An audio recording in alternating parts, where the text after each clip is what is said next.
Hi guys! Welcome back to my channel and for today's video, meron tayong mga i-unpack. I-unpack natin to guys. Kaka-deliver lang today, kahapon. 2 days ago ko siya in-order. So, dineliver naman agad today. Mabilis lang din. Ito ay mga yung iba pang gift, yung iba akin. Ayan. So, buksan natin to. Konti lang to. 3 lang to. Unahin natin to. Okay. Parang ang dilaw ng camera ko.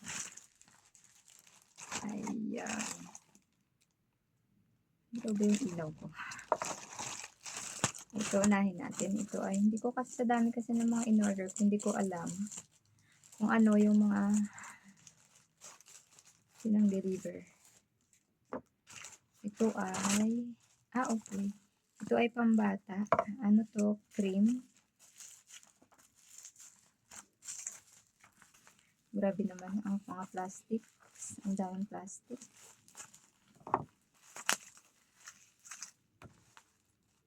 Dapat i-dispose natin ng maayos yung ating mga plastic para hindi tayo nakakasira ng ating Mother Earth. Ito ay cream. Ito ay from baho ang plastic. Ito ay from Tiny Buds Lightening Scar Gel. Kasi yung pamangkin ko, nagkalagnat siya tapos tinubuan siya ng mga rashes na parang chicken pox. Pero hindi naman daw chicken pox, sabi ng doktor. So lang daw talaga yun. So, yung binili ko siya ng ganito kasi baka mag-iwan ng mga mark or dark spots. Baka kasi marami. Babae pa naman siya.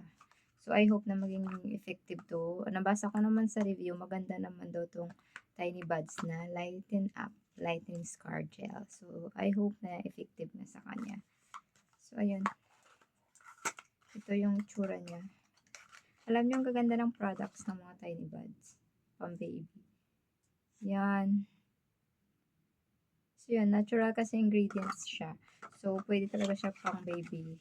Lahat ng products nila. Kahit bumili rin ako ng nakaraan toothpaste. And then, yung mga kapag may sipon yung baby, yun yung mga ginagamit. Pahid effective naman daw, sabi ng sister ko. So, yun. Ibigay natin. Ito naman ay, I think para sa sarili ko to. Tingnan natin.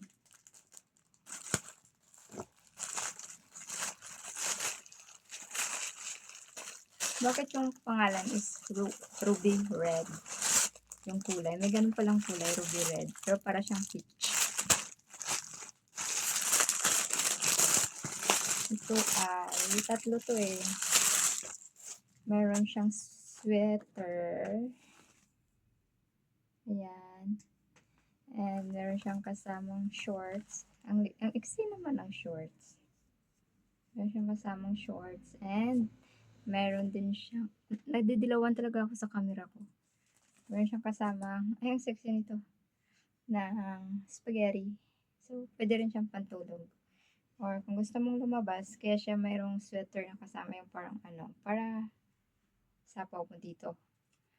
Yeah. Sasapaw ko talaga dito kasi hindi talaga ako lumalabas or nagsusuot ng mga ganito. Kasi feeling ko, pinagtitinginan ako. Feeling ko inuhubaran ako pag nakaspaghetti ako. Ayan. Excuse me. And this one, hindi ko alam ano to.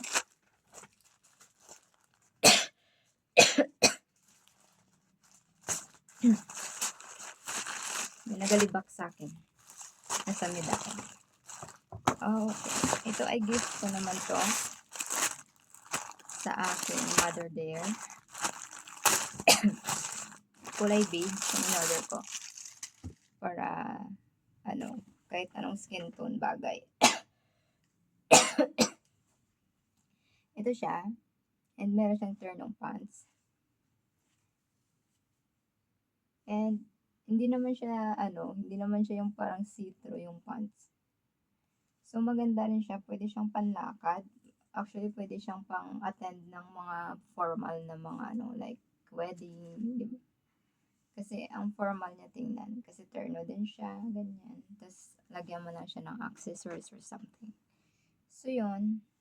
yun lang guys yung mga in-order ko for today. Meron pa akong mga darating. So, hindi ko alam kung yeah, meron pa akong darating from Shein and from Shopee din.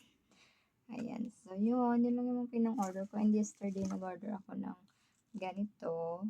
Yung matte ceramic na screen protector. Kasi yung protector ko marami ng gas-gas. Yun. So, yun lang naman. Thank you so much for watching, guys. Please don't forget to like, share, comment, and subscribe. Ingat kayong lahat. God bless you. Parang uulan na naman. Ingat. Bye-bye.